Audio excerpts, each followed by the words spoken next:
Video start करने से पहले तुमसे एक छोटा सा सवाल है। एक तरफ वो पर्सनालिटी है जो तुम बनना चाहते हो, पावरफुल, फियरलेस एंड बोल्ड और एक मैन। वही दूसरी तरफ तुम हो, कमज़ोर और डरे हुए, जिसे अपना पोटेंशियल ही नहीं पता। और ये रही तुम दोनों के बीच की दीवार, वो डर की दीवार जो तुम्हें वहाँ पहुँचने नहीं दे रही है, जिससे तुम इतनी ओवर थिंकिंग कर रहे हो कि लोग तुम्हारे बारे में क्या सोचेंगे। अगर इस डर की दीवार को तोड़ना तुम्हारे लिए एक विश है तो वीडियो को बंद करके अपने कंफर्ट जोन में लौटने का सबसे सही समय ही है। और अगर इस डर की दीवार को तोड़ के अपना स्ट्रॉन्गेस्ट वर्जन बनना तुम्हारा एक गोल है, then I can present the video. तो इस वीडियो में मैंने 3 ऐसे पॉइंट्स पैक किए हैं जो तुम्हें एक बॉय से एक मैन में ट्रांसफॉर्म करने वाली है। So without further any delay let's begin. तो शुरू करते पॉइंट नंबर 1 से, what it to be a man. अगर तुम्हारी एज 16 से 24 साल की है, तुम स्कूल जाते हो, कॉलेज जाते हो या फिर कहीं भी, और तुम ये सोचते हो कि फ्यूचर का फ्यूचर में देखा जाएगा, तो भाई you have to turn your mind set. You really need to change your thinking. तुम्हारा फ्यूचर फ्यूचर में नहीं बनने वाला है, वो आज बनने वाला है कि आज तुम उसे बेटर बनाने के लिए क्या कर रहे हो या फिर वर्स्ट बनाने के लिए क्या कर रहे हो। देखो, तुम्हें खुद की रिस्पॉन्सिबिलिटी लेनी पड़ेगी अगर तुम खुद को एक बॉय से एक मैन में ट्रांसफॉर्म करना चाहते हो तो, क्योंकि इस दुनिया में तुम्हारे पेरेंट्स के अलावा तुम्हारी रिस्पॉन्सिबिलिटी और कोई नहीं लेने वाला है। और वो भी कब तक?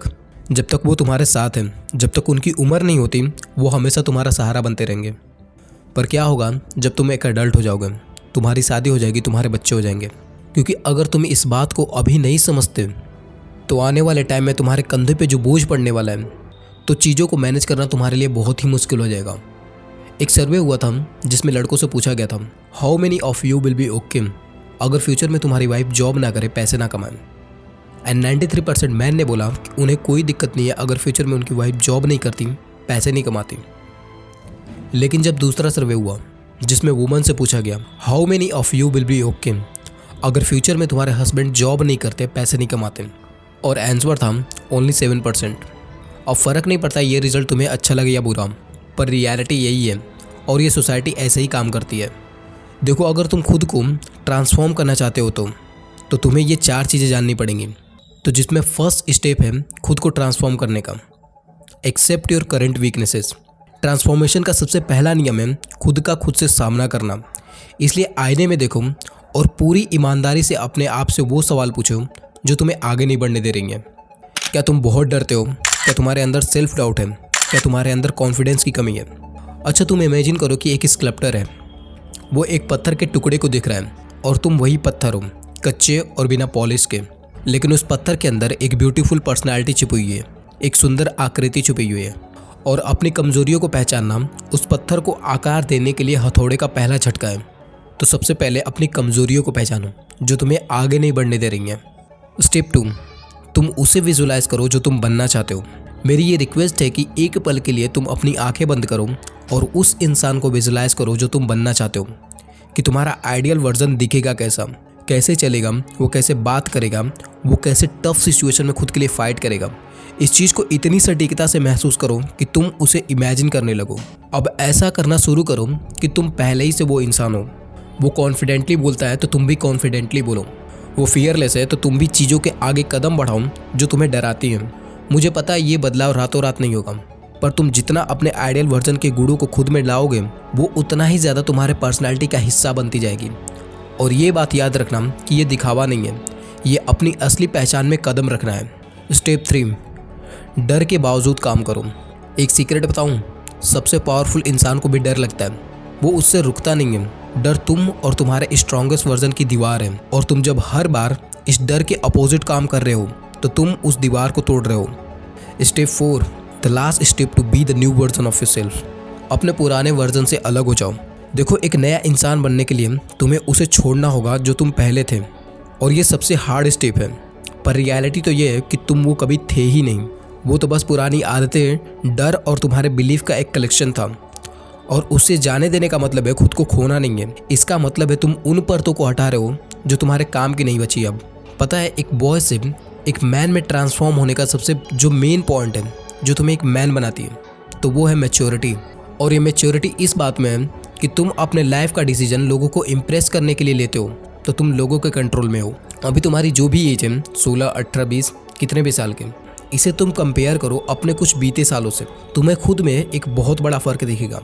फिजिकली की गारंटी मैं नहीं ले सकता, पर मेंटली ये सब में होता है, क्योंकि अगर तुम वक्त के साथ साथ नहीं बदलते तो वक्त तुम्हें बदलने ही वाला है। तो बात हो रही है मैच्योरिटी की। मैच्योर दिखना और मैच्योर होना दोनों में ज़मीन आसमान का फ़र्क है। फिजिकली देखा जाए तो वक्त के साथ साथ लोगों की बॉडीज़ में चेंजेस आते हैं, उनके लुक्स में चेंजेस आते हैं, उनके बिहेवियर में चेंजेस आते हैं, उनके बोलने के तरीके में चेंजेस आते हैं। पर कुछ लोग ऐसे भी होते हैं जो दिखते तो 30-35 साल के हैं, पर उनकी सोच किसी नॉर्मल 16 से 18 साल के लड़की की तरह होती है। मैच्योरिटी कभी तुम्हारे फिजिकली अपीयरेंस से जज नहीं होती, यह हमेशा तुम्हारे सोच और तुम्हारे माइंडसेट से अपीयर होती है। तुम कैसे इस दुनिया को परस्यू करते हो, तुम लोगों में कैसी अपनी अंडरस्टैंडिंग रखते हो। तुम्हें खुद को मैच्योर बनाने के लिए तुम्हें लाइफ के अलग अलग सिनेरियो से जाना पड़ेगा कि तुम कौन सी सिचुएशन में खुद को कैसे मैनेज करते हो, क्योंकि तुम्हारी लाइफ का हर एक दिन एक नया लेसन है। अब फ़र्क नहीं पड़ता तुम्हारा दिन अच्छा गया या फिर बुरा गया। अच्छा गया तो बेस्ट ऑफ लक, और बुरा गया तो उसके लिए भी बेस्ट ऑफ बेस्ट लक, क्योंकि तुम अपने इस बुरे वक्त में खुद को संभाल रहे हो, जो तुम्हें आगे चल के तुम्हारी लाइफ में आने वाली प्रॉब्लम्स के लिए तैयार कर रहा है। तुम्हें इस चीज़ को समझने के लिए तुम्हें चीज़ों को एक्सपीरियंस करना पड़ेगा, because maturity always come from experience. तो समझदार बने, मैच्योर बने। Now the last and step 3, the real meaning of a man. Boost your testosterone.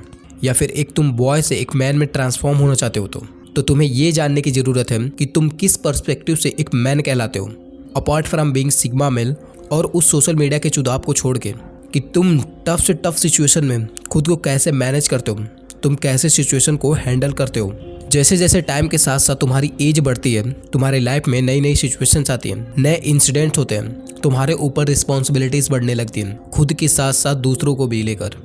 तुम ओवर थिंकिंग करने लगते हो, स्ट्रेस लेने लगते हो, रिलेशनशिप का स्ट्रेस, फाइनेंशियल स्ट्रेस, पेरेंट्स का स्ट्रेस, टाइम की कमी का होने का स्ट्रेस। ये सारी चीज़ें तुम्हारी लाइफ में ऐसे आती हैं जैसे बिन बुलाए मेहमान। और जब तुम इस चीज़ को हैंडल नहीं कर पाते तब तुम्हारा खुद पे से कॉन्फिडेंस लेवल ड्रॉप होना शुरू होता है, और इससे आती है एंजाइटी, फिर उसके बाद डिप्रेशन, और ये चीज़ें तुम्हारे बॉडी में टेस्टोस्टेरोन को ड्रॉप करना स्टार्ट करती हैं। अगर बायोलॉजिकल नज़र से इस प्रॉब्लम को देखा जाए तो जितने भी लोग इस चीज़ से सफ़र कर चुके हैं, उस पर्टिकुलर टाइम पीरियड में बॉडी में भारी मात्रा में टेस्टोस्टेरोन की कमी होती है, क्योंकि ये एक इनसिक्योरिटी नहीं है, और इनसिक्योरिटी आती है एंजाइटी से।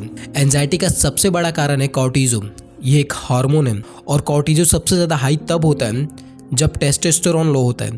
तो तुम कुछ ऐसे काम करो ना जिससे तुम्हारे बॉडी में टेस्टोस्टेरोन बूस्ट हो।